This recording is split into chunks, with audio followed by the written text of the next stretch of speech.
मुसलमान हो? अच्छा कलमा पढ़ के सुनाओ। ओ हिंदू हो? ये बोलकर उस हराम के पिल्ले ने धड़ाधड़ गोलियां चलाया और हमारे हिंदू भाइयों को तरपा तरपा कर मार डाला। मैं कहूंगा हिंदू खतरे में है, तुम कहोगे आरएसएस का एजेंट है। मैं कहूंगा बटोगे तो कटोगे, तुम कहोगे बीजेपी का चमचा है। मैं कहूंगा औरंगजेब का इस्लाम नहीं चलेगा, तुम कहोगे मुसलमान का विरोधी है। अब ये तो कहना ही मत कि आतंकवाद का कोई मजहब नहीं होता है। संतोष जगदाले को अब तक तो तुम जान ही चुके होगे। उनका परिवार अपना जान बचाने के लिए टेंट में छिप गया था, लेकिन उस पाकिस्तानी कुत्तों ने, उन दरिंदों ने संतोष को उस टेंट से बाहर निकाल कर कहा कलमा पढ़ के सुनाओ। और जब संतोष कलमा नहीं पढ़ पाया तो उन्हें तरपा तरपा कर गोली मार दिया गया। मंजूनाथ शिवम जो कर्नाटक से थे, उनकी पत्नी पल्लवी के सामने उन्हें तरपा तरपा कर मार डाला। और जब उनकी पत्नी पल्लवी ने कहा मेरे पति को मार दिया, मुझे भी मार दो, तो जवाब मिला तुम्हें नहीं मारेंगे, just go and tell Modi. Yes we tell Modi. प्रधानमंत्री किसी राष्ट्र के लिए पिता का स्वरूप होते हैं और 100 करोड़ हिंदुओं के लिए अभिभावक के जगह पर आप हो मोदी जी। भारत माता के बच्चों का खून बहा है मोदी जी, आप लेंगे हमारा प्रतिशोध। 150 करोड़ भारतीयों का प्रतिशोध आप लेंगे, क्योंकि एक अभिभावक की जगह पर आप बैठे हैं और आपसे काफी उम्मीदें हैं मोदी जी, आप ये कर सकते हो। और इस बार 2-4 केचुए मारकर हमारा प्रतिशोध पूरा नहीं होगा।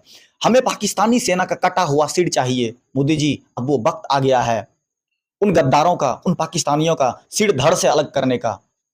एक्टिवेट कीजिए एलओसी, घुसा दीजिए पीओके में और बता दीजिए असली बाप कौन है।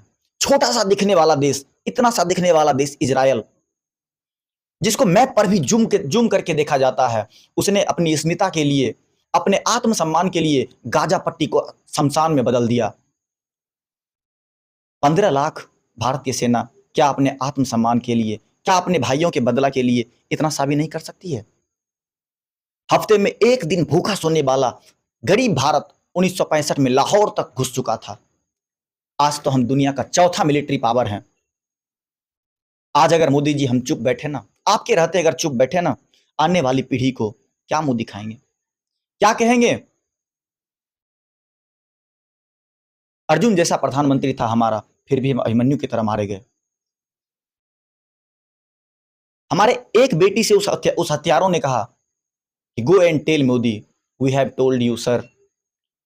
और वो जो कहावत थी, अब की जंग हुई तो सुन ले, नामो निशान नहीं होगा, कश्मीर तो होगा लेकिन पाकिस्तान नहीं होगा। अब की चिंता मत कर, चेहरे का खोल बदल देंगे, इतिहास की क्या हस्ती, पूरा भूगोल बदल देंगे। अब वो वक्त आ गया है मोदी जी, अभी नहीं तो कभी नहीं। अगर इस बार उन्हें माफ कर दिया गया तो मोदी जी ये दूसरा मौका देना होगा उसको। और अबे पाकिस्तानियों, तुम्हारी औकात क्या है पता है? बस इसी तरह तुम गद्दारों की तरह छिप छिप के वार करते रहोगे। मैं तुम्हें दावे के साथ कह सकता हूं, पाकिस्तानी गद्दारों, हराम के पिल्ले, मेरी बात थोड़ा सही से सुनना।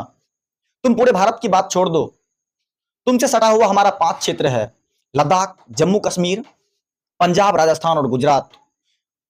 मैं भारत माता की कसम खाकर कहता हूं, अगर इन 5 राज्यों के 5-5 साल के बच्चों को अगर तुम्हारे सीमा पे खड़ा होकर 1 नंबर करने के लिए बोल दिया जाए ना, तुम्हारे पूरे पाकिस्तान में बाढ़ आ जाएगा और तुम साले उसमें डूब मरोगे।